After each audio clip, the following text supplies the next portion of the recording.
pouvez être un chrétien. Vous pouvez être membre de l'église de la Borne. Vous pouvez avoir votre carte de membre. Mais quels sont vos fruits? Ce sont vos fruits qui vous jugeront au dernier jour.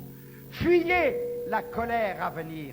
Dieu a pourvu pour le salut de quiconque croit sans exception dans la personne de Jésus-Christ qui a payé la dette. Dans Luc 12, 4 à 5, il est dit, ne craignez pas, et c'est Jésus qui parle ainsi, ne craignez pas ceux qui tuent le corps et qui après cela ne peuvent rien faire de plus. Je vous montrerai qui vous devez craindre. Craignez celui qui après avoir tué a le pouvoir de jeter dans la géhenne. Oui, je vous le dis, c'est lui que vous devez craindre. Baissons la tête.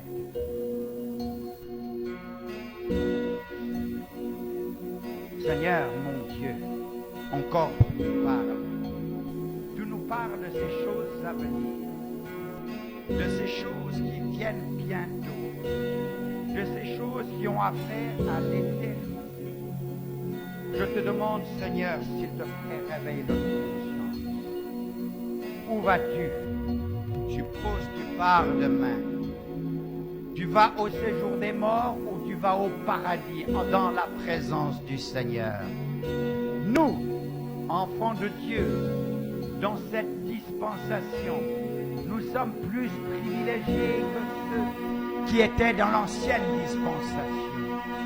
Car pour nous, ce n'est pas un cachot où nous devons attendre que la dette soit payée. Mais pour nous, notre dette est déjà payée.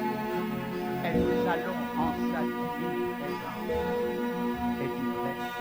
Il y en a qui ne sont pas prêts. Qu'ils se lèvent. Qu'ils se lèvent. Nous n'attendrons pas longtemps. Mais si vous n'êtes pas prêts, levez-vous. Levez-vous. Levez-vous. Êtes-vous prêts? Es-tu prêt? Que Dieu vous bénisse. Y en a-t-il d'autres encore? S'il vous plaît, n'attendez pas. Nous sommes pressés par le temps. Le temps n'est pas. Nous ne dominons pas le temps. C'est Dieu qui le domine. Merci, merci. Y en a-t-il d'autres encore? Y en a-t-il d'autres? Mettez votre vie en règle. Es-tu prêt? Où vas-tu? Tu n'es pas prêt pour tes jours. Lève-toi. Que Dieu bénisse ces hommes et ces femmes qui se lèvent. Jésus, je les mets devant toi. Je te demande, Seigneur, oh mon Dieu, de travailler dans leur cœur. Oh Jésus. À peu près 8 ou 10 personnes se sont levées. Seigneur, s'il te plaît, reçois-les dans tes bras, Seigneur. Qu'ils mettent leur vie en règle, qu'ils soient sérieux vis-à-vis d'eux-mêmes et vis-à-vis de toi. Oh Jésus, inscris leur nom dans ton livre, quiconque croit à la vie éternelle. Reprenez vos places après le culte.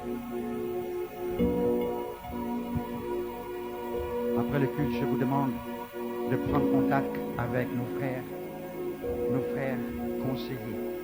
Nous allons prendre la communion maintenant ensemble, en nous souvenant que si nous avons part à la vie éternelle, si nous avons part au sacrifice de Jésus, si nous avons part et que nous avons crucifié notre chair,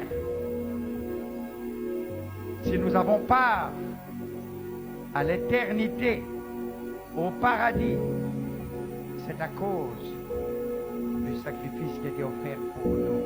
Ne soyons pas légers, ne soyons pas inconsidérés. Que ce soit une occasion pour chacun de nous examiner devant Dieu. Frères, sœurs, s'il vous plaît, que chacun soit honnête vis-à-vis de lui-même. Celui qui prend cette communion sans discerner le corps du Seigneur, qui n'est pas en communion avec son Église, qui ne marche pas dans la vérité et dans la sainteté, se rend digne. Il prend alors un jugement contre lui-même. Que cette communion ne soit pas un mensonge, s'il vous plaît. C'est pour cela que chacun s'examine lui-même devant Dieu honnêtement et qu'il prenne sa propre responsabilité. En foi de quoi, prenant la décision qu'il se lève si il être communion avec le Seigneur, qu'ils se lèvent pour prendre la communion. Ceux qui préfèrent ne pas la prendre, qu'ils restent assis. C'est à chacun de se juger lui-même. Nous ne sommes pas là pour vous juger. C'est Dieu qui vous jugera. Et vous-même, ne vous condamnez pas. Marchez dans la sainteté et soyez honnête vis-à-vis de vous-même.